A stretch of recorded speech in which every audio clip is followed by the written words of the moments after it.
Digital पर sports से मुतल्लिक खबरें। मोमनाबाद फुटबॉल स्टेडियम में फ़ख्र अफ़गान बादशाह खान यादगारी फुटबॉल टूर्नामेंट जारी है।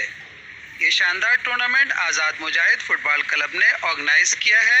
जबकि इस सिलसिले में इन्हें नेशनल फ्रंटियर FC और डिस्ट्रिक्ट वेस्ट औरंगी टाउन का खुसूसी ताउन भी हासिल है। इवेंट ऑर्गेनाइजर मिर्ज़ा खान ने इंडस डिजिटल को इंटरव्यू देते हुए बताया कि इस टूर्नामेंट में शहर कराची की मशहूर मारूफ 64 टीमें और दीगर क्लब्स शिरकत कर रही हैं। हमारे नुमाइंदे से बात करते हुए मिर्ज़ा खान ने बताया कि इस टूर्नामेंट का फाइनल शायकीन फुटबॉल और खिलाड़ियों के लिए इंतहाई शानदार और यादगार होगा। आज के इवेंट में क्लिफ्टन शाहीन और सुबानी स्टार एक दूसरे के मद्दे मुकाबिल थे, जबकि स्टेडियम में मैच देखने के लिए शायकीन फुटबॉल की एक बड़ी तादाद मौजूद।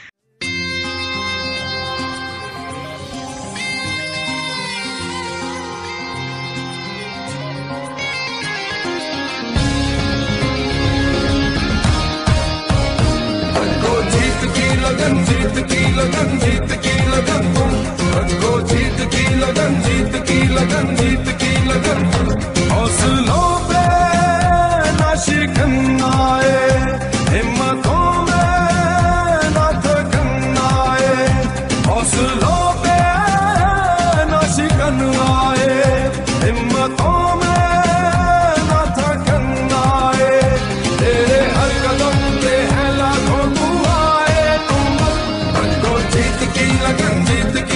जीत की लगन तुम रखो, जीत की लगन जीत की लगन जीत की लगन तुम रखो, जीत की लगन जीत की लगन जीत की लगन तुम रखो, जीत की लगन जीत की